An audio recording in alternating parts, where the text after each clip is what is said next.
일상에 바쁜 여러분들을 대신해서 지식과 인사이트를 정리해드리는 매일 독서, 매일 인사이트입니다. 오늘은 확신은 어떻게 삶을 움직이는가, 이 책에 대해서 한번 살펴보도록 하겠습니다. 유럽의 작가, 독일의 작가인 울리 슈나벨의 책인데, 유럽 쪽에서는 이런 자기계발서 장르, 이런 책이 보기가 좀 어렵죠. 주로 미국에서 많이 출간이 되는 그런 책인데, 이 책은 독특하게 유럽에서 출간된 자기계발서다, 이런 관점을 갖고 보면 좀 재밌게 볼 수 있는 책이 아닐까 싶습니다. 책이 굉장히 밀도가 높아요. 그러니까 최근에 나오고 있는 여러 자기계발서라든가 심리학적인 지식을 기반으로 한 삶에 대한 조언, 이런 장르의 책에서 두루두루 다루고 있는 것들을 거의 대부분 이 책에서 다루고 있는 것 같아요. 연구라든가 논문, 기타 이야기 등. 그래서 다소 컨셉이 조금 애매한 느낌이 있습니다. 그러니까 확신에 대해서 처음부터 끝까지 이야기하는 것도 아니고, 긍정, 확신, 그러다가 의미로 넘어가요. 그러다가 글쓰기, 유머, 이렇게 넘어가는데, 같은 저널리스트로서 유명한 작가가 말콤 글래드웰이 있죠. 말콤 글래드웰은 어떻습니까? 하나의 컨셉을 잡으면 그 컨셉에 대해서 이제 책을 쓰죠. 물론 사례가 굉장히 많아요, 말콤 글래드웰은. 하지만 하나의 핵심 컨셉이기 때문에 뭔가 그 부분에 대해서 강렬하게 느껴볼 수 있는 부분이 있죠. 근데 이 책은 더 많은 내용을 담고 있음에도 불구하고 좋은 책인데, 뭔가 강렬한 그 핵심 컨셉에 대한 느낌, 그런 것들은 좀 부족한, 책을 쓰시려는 분들 한번 그런 측면에서 참고해 보시면 도움이 되지 않을까 싶습니다. 책 속의 몇 가지 인사이트를 살펴볼 텐데, 일단 우리 삶은 지금 어디에 와 있는가, 이 책을 읽으면서 이 주제에 대해서 떠올랐어요. 자, 책 속에 중세시대의 삶이 나온단 말이죠. 물론 그런 얘기들은 우리가 다른 책에서도 많이 봤지만, 중세를 살아가는 사람들에게 있어서는 삶의 의문, 회의, 이런 게 전혀 필요치 않았다는 거죠. 왜냐? 신에 의해서 확고하게 모든 것들이 정리가 되어 있는 거죠. 인생에 대해서 의문을 품을 일도 없고, 또 품어서도 안 되는 거야. 그런 측면에서 우리나라 동아시아 국가를 생각해 보면 어떻습니까? 가문에 의해서 모든 것들이 확고했죠. 개인의 의미라는 건 없는 거죠. 가문의 일원으로서 가문의 명예를 위해서 입신양명, 이런 것들을 위해서 살았죠. 그러니까 인류가 수렵 채집의 생활부터 쭉 살아온 게 뭐냐면 공동체의 삶이라는 거예요. 근데 이거를 좀 다른 관점에서 보면 무아적 삶이 되는 거죠. 그러니까 나라는 개념이 없는 거예요. 이 책 속에서 굉장히 독특한 내용이 뭐였냐면, 이제 아메리카 대륙에 유럽인들이 많이 이주를 했는데 많은 접촉이 있었잖아요. 근데 유럽에서 인디언 사회를 체험한 사람들, 이런 사람들은 아예 인디언 사회에 정착을 하는 경우가 굉장히 많았다는 거야. 반대로 인디언에서 이 유럽적인 삶을 체험한 이들은 여기에 정착을 하지 않고, 정착을 했다 하더라도 언제든지 인디언들을 만나게 되면 빠져나갔다는 거죠. 그러니까 심지어는 비싼 몸값을 주고 동료를 구출해야지 하면서 유럽인들이 인디언에게 잡혀간 친구를 구출을 했는데도 불구하고 이후에 다시 인디언의 삶으로 돌아가는, 이런 경우까지 굉장히 많았다는 거예요. 근데 이 문명의 수준이라는 건 비교가 안 되잖아요. 인디언들 투박한 삶이고, 다칠 수도 있는 것이고, 힘들고, 또 타 종족과 전쟁도 하고, 그러다 죽을 수도 있고, 문명적인 수준은 한참 낮은데도 불구하고 과연 왜 사람들이 그렇게 인디언적인 삶에 동화가 되었는가?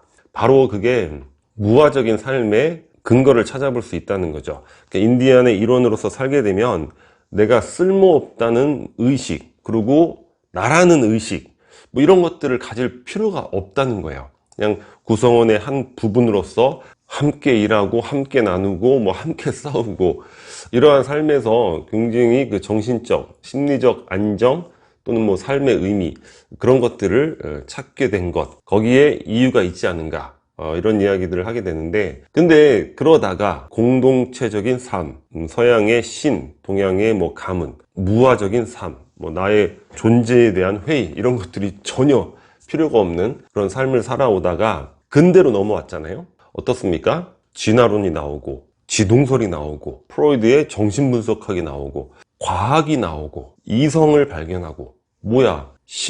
신에 대해서도 좀 생각해 봐야 되는 게 아니야? 그런 분위기에서 대선서가 나온 게 뭐죠?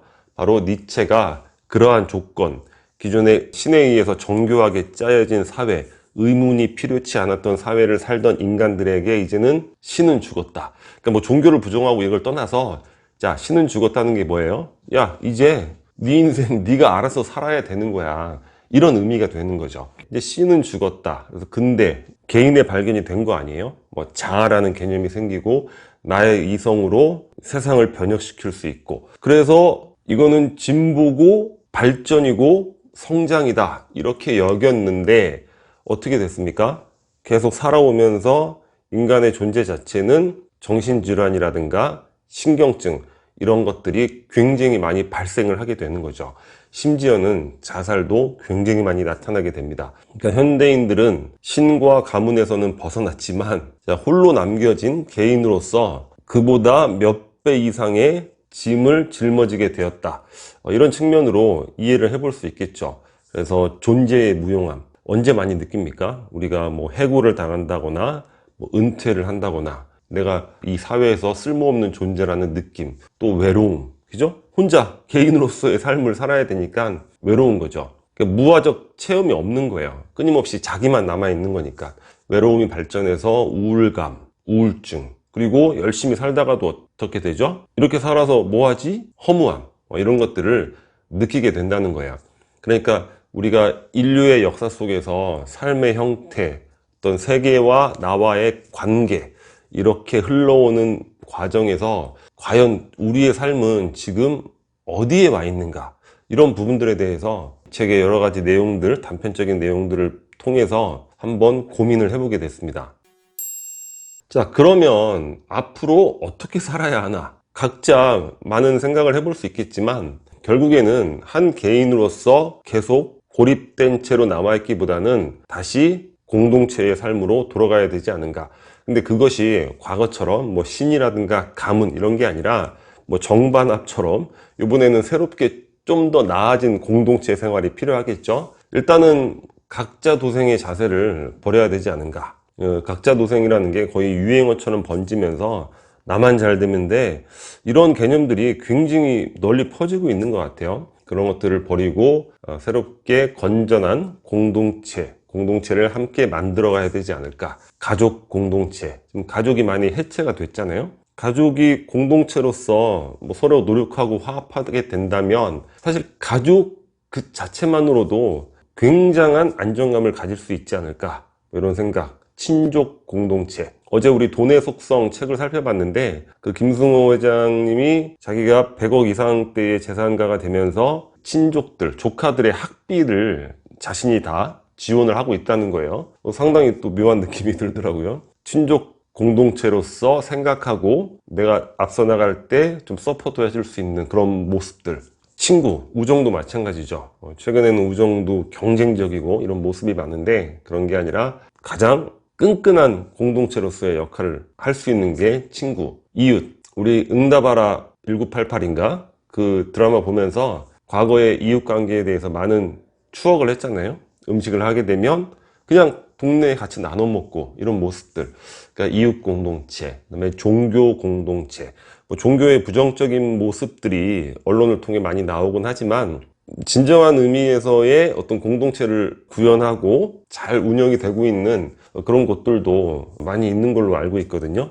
그러한 공동체 또는 질병 공동체, 그러니까 일종의 고난 공동체라고 할 수 있는데 우리 서구의 영화 보면 같은 질병을 겪고 있는 사람들끼리 모여서 이렇게 삥 둘러앉아서 자신의 체험을 이야기하고 그런 경우 많죠. 꼭 질병뿐만이 아니라 기타 여러 가지 삶의 고난에 대해서 비슷한 고난을 겪은 사람들의 모임, 이런 것들이 또 진정한 공동체가 될 수 있는 그런 가능성이 있을 것 같아요. 그러니까 각자 도생을 버리고 어떤 작은 공동체, 뭐 책을 좋아하면 뭐 독서 공동체, 그러니까 느슨한 형태가 아니라 조금 더 어떤 공동체적인 느낌을 가질 수 있는, 서로 진정한 도움을 주고받을 수 있는 그런 공동체들을 많이 만들 수 있도록 우리가 노력해야 되지 않을까. 뷰카의 시대, 이너게임에 집중하라. 아우터 게임, 이너게임. 생각은 많이 해왔던 개념들인데 이렇게 아우터 게임, 이너 게임이라고 이렇게 명명을 할 수 있어서 좋았던 것 같아요. 이 책을 보면서. 지금 시대가 뷰카의 시대라고 이야기를 하죠. 우리 기존의 뉴 타입의 시대라는 책에서 이 단어를 계속 반복적으로 봤잖아요. 뷰카가 뭐냐면 volatile, uncertain, complex, ambiguous. 그래서 변동이 심하고 불확실하고 복잡하고 또 모호한, 그냥 줄여서 그냥 불확실하다고 이해를 하면 될 것 같아요. 이 뷰카의 시대, 이너 게임에 집중하라는 거죠. 근데 이 책에서는 뷰카만 나왔는데 거기에 플러스해서 한 가지 더 뭐가 있냐면 저성장의 시대라는 거예요. 뷰카와 저성장의 시대. 이런 바탕 속에서는 자, 삶의 방식이 바뀌어야 된다는 것이고, 그것이 바로 이너 게임이 된다는 거예요. 그러니까 아우터 게임은 뭐냐면 타자를 관중으로 해서 외형적인 성공을 노력하는 걸 아우터 게임이라고 할 수 있죠. 근데 아우터 게임이 성공할 여지는 갈수록 줄어들고 있어요. 왜냐? 뷰카, 변동성이 높고 모호하고 불확실하니까 언제 이게 바뀔지 모르는 거예요. 잘 나가던 기업인도 어느 순간에 또 추락하는 경우도 많고, 또 불확실하기 때문에 뭐 장기 계획을 세우거나 지속적 성공을 유지하는 것도 어렵다는 거죠. 그리고 저성장입니다. 아무리 개인이 노력을 해도 시대 배경 자체가 저성장이면 그만큼 외형적 성공의 결과물은 작아질 수밖에 없죠. 뭐 10% 성장했을 때하고 지금 뭐 1, 2% 성장하는 거하고는 완전히 다르잖아요. 그래서 이런 아우터 게임은 삶의 진정한 만족을 얻기가 어렵다는 거예요. 그리고 아우터 게임의 본질은 경쟁이잖아요. 그죠? 외형적 성공이니까 이 경쟁에서 성공한 기쁨은 잠시 잠깐이라고 합니다. 뭐 우리 스포츠 게임이라든가 이런 뭐 음악 콩쿠르라든가 예체능 쪽에 많은 대회들이 있잖아요.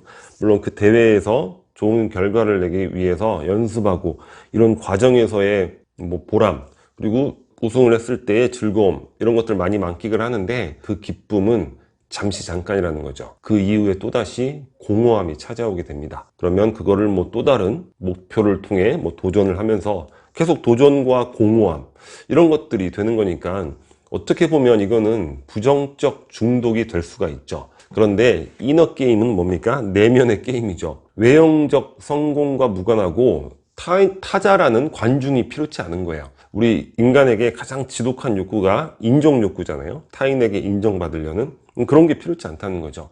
내 스스로 성장이나 애티튜드에 대한 목표를 정해놓고 그런 것들이 이루어지는 것을 내 내면에서 판단을 하는 거죠. 스스로 내 자신을 인정할 수 있게 되는 거예요. 우리 이승욱 박사의 포기하는 용기, 그 책에서 봤죠. 사회는 우리의 인정 욕구를 이용해서 우리를 착취한다, 이런 개념이 나왔잖아요. 근데 그 저자의 개인적인 경험이 무엇이 있습니까? 뉴질랜드 유학할 때 너무 힘들고 공부가, 그다음에 기타 안 좋은 일이란 안 좋은 일은 막 한 번에 다 생겨가지고 힘들 때 스스로에게 매일 밤 108배를 하면서 하루씩 버틸 힘을 갖자. 근데 그거를 뭐 3년, 4년, 5년 꾸준히 해왔다는 거죠. 그러니까 그 저자는 타인의 인정이 필요치 않았다는 거예요. 그런 인정 욕구를 가질 필요가 없는 거죠. 왜냐? 내 스스로 내 자신을 인정할 수 있게 되었기 때문인 거죠. 자신과의 약속을 지켰기 때문이다. 그러니까 우리가 어떤 시스템 속에서 타자를 관중으로 해서 내 자신을 끊임없이 착취하거나 이런 거 없이, 자, 이너 게임을 통해서 스스로의 만족감을 얻고 행복감을 얻을 수 있는 그런 것들이 더 필요하지 않은가, 이런 부분에 대해서 이 책을 통해서 여러 가지 생각을 또 해보게 됐습니다. 처음에 말씀드렸듯이 이 책은 밀도가 굉장히 높다고 말씀드렸죠. 이 이외에도 굉장히 많은 그 이야기들이 있어요. 스토리도 있고 또 인물들에 대한 이야기, 뭐 스티븐 호킹이라든가, 그리고 최근에 우리가 이런 심리학적 지식을 바탕으로 한 삶의 조언을 주는 책에서 빠지지 않고 나오는 분이 누구죠? 빅터 프랭클, 죽음의 수용소에서. 이 책에서도 굉장히 많은 부분이 나오고 있습니다. 삶의 의미를 어떻게 만들어 갈 것인가. 뭐 유럽에서 출간된, 독일에서 출간된 뭐 자기계발서라는 측면에서 한번 흥미롭게 뭐 찬찬히 읽어보기에는 좋은 책이 아닐까, 이런 생각이 듭니다. 오늘 영상은 여기서 마치도록 하겠습니다. 이 캐릭터처가 구독 버튼이고요. 구독과 좋아요 많이 부탁드리겠습니다. 감사합니다.